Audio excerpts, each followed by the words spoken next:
really, in terms of upsets. Shawnee Miller-Weibo, Rai Benjamin, Timothy Cheruiyot, I think people would say was a favorite, even though Kipsang's run really well. And then Brazier. I think Brazier belongs on that list, even though he had not run an 800 this year. But he is the 2019 world champion. We saw him a little bit indoors, and no one had done anything to wrestle away the mantle of number one guy in the world. But that changed. That changed here. Not because anybody had an outstanding out-of-this-world performance, because the winning time was 1:49, because they basically said, hey, Eric Sawinski, you're going to rabbit 2 races, and no one's really going to follow you in either. Go have a nice day, run out there. But Brazier was back at the bell, and this obviously, because it was, 54-55 at 400, everybody had another, had a little bit of pop in their legs over the final 200, but Brazier just was a non-factor. He wasn't there at all. And he ends up getting 6th, 150.58. And usually you look at a debut and you try to find silver linings from it. And I'm sure Brazier, knowing Brazier, covering Brazier for the past couple of years, I think he's going to be harder on himself than anybody else here. So this is not saying anything that he probably hasn't thought of, but you're looking at for silver linings. Oh, okay, maybe the time was slow, but I placed high. Well, that's not the case. Well, maybe the time was fast and I was farther back, but I got a good effort in. That's not the case. I don't know what the positives are that you take away from this if you're a Brazier fan. Again, I wouldn't panic. I'd wait to see at least one more race. But in terms of debuts, usually you can pull something out of it that's a positive if you're Brazier. And I'll say full credit to Noah Kibet. Great race. Don't want to get that to get lost here. He was silver at World Indoors, so he could be a guy there. Kenya obviously is loaded in this event. But where are you at in terms of Brazier? Brazier's my boy. I love Brazier, for the record. And because I love him, I am going to find a little silver lining in this situation. Well, first of all, we have to say, we don't know. We're all, guesstimating what's going on, right? He could have not enjoyed his 8-hour flight to Doha and, he's not in the best headspace and his body's a little tired or whatever. Like, that could be a whole thing. It could be he's dealing with some smaller injury we don't know about, right? So there's all those factors. I do want to say this. I remember early on in Brazier's career, he was known for only being good at one style of racing, and that was getting out hard, and holding on and being able to just be stronger than everyone else. He was not good in tactical sit and kick races his early years. Eventually, he learned how to get better at those sit and kick races because, that's how he got knocked out in the 2016 Olympic trials, because it was a sit and kick, and he wasn't prepared for it. He couldn't do it, right? So we always knew that was his weakness. Now, he fixed that weakness as he progressed into 2019, became a world champion. But I think this is kind of just showing that because he's not at his best, his weakness is going to be more magnified. He was able to cover up his weakness with his sheer talent of becoming an eventual 142 800 meter runner. Yeah. But now he's not 100%. And therefore, this weakness, I think he would have ran. I think the 150 is fool's gold. I think he's probably in 145 shape, if I had to guess. Okay. I think he's in 145 shape. It just looks like he's not because he was in a weird race. Right. And not having a kick is a concern. Yes. But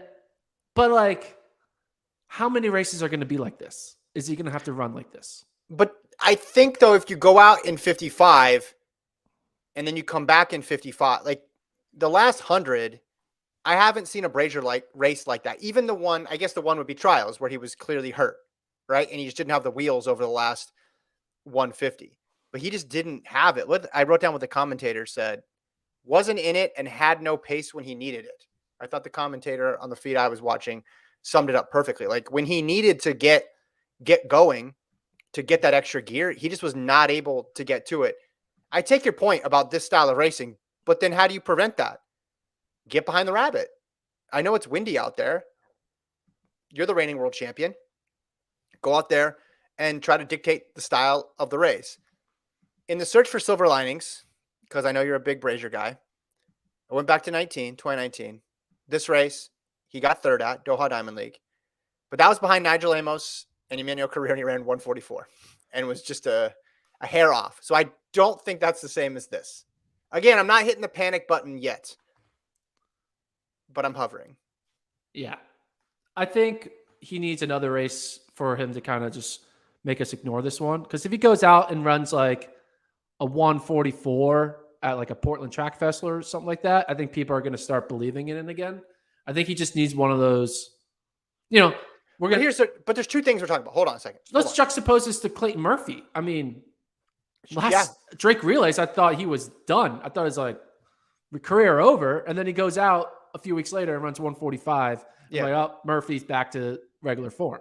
So maybe we could be having the same situation here where in 2 weeks' time, Brazier will be like, guys, that was my bad race. The same way Clayton Murphy had his bad race at Drake.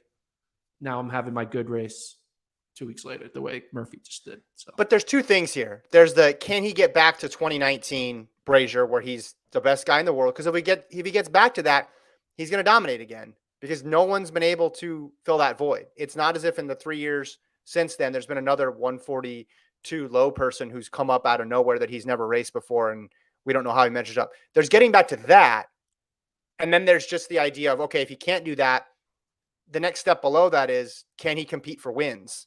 And can he get a gold? And then there's a step backwards to where we are right now, which is, you're right. If we had lower expectations for him, this wouldn't be that big of a deal, but he's so far from 19 right now. He's got the bye, doesn't need to worry about USAs. That's what I'm saying. I'm not panicking yet. I just think in terms of debuts, this was rough. If you were him or his coach, would you suggest he runs USAs? Yes. Me too. But here's the thing. While we're on that topic, if I was him or I was coach, our indoor season was a little strange, no? I run 2 400s. I run a 600. I qualify for World Indoors in the Open. Don't run the Open, though. Run one leg of a 4x4, and then through no fault of my own, but because Isaiah Harris got hurt, they don't qualify even to the 4x4 final. So they fly all the way over to Serbia to run one leg of a 4x4. And then his 800 debut is in Doha in a Diamond League. The slowest race ever. Yeah, with the wind and all this stuff. I don't know. I love that he is running Diamond Leagues, and we criticize athletes when they run in these smaller meets and we don't get to see them go head to head. But if I was thinking just purely from his perspective, it's like, hey, wouldn't you want to get your first 800 under you in a more controlled setting and not have to fly halfway across the world in conditions that you're not sure of? All of this, the last couple months, just the race selection and the emphasis on the different events is just curious to me. It's interesting. Maybe it'll pay off. Yeah. I could be concerned that I think he should run the 800 at USAs, but then also he may even run the 400 at USAs to be on the 4x4, right? You may be looking at that like, all right, just do a couple 400-meter rounds, get top 8, and then I'm on the 4x4 to go with my 800. If that's what we're thinking, I mean, it's just two different realities right now. Yeah. I don't know how you could watch that and be like, hey, the thing we need to do is focus on another event. Yeah. We'll see. But yeah, my silver lining is give me one more data point. And then if Matthew Senchowitz is allowed to run 150s early in the season, and if he's a miler, though, and if Clayton Murphy's allowed to have a bad Drake Relays, then Donavan Brazier can have a bad Doha. Those weren't off events. Murphy went up in distance and Central went down in distance. This is different. Yeah, I'm not an overreaction guy. I'm trying to talk myself through this, Kevin. Stick with it. I believe in you. He's your guy. Stick with him. I'm not usually an overreaction guy, especially the first meet, but I was just surprised. We had talked about, is he going to run 143, 144 in his opener? Yeah, that's true. But he runs 150. Yeah.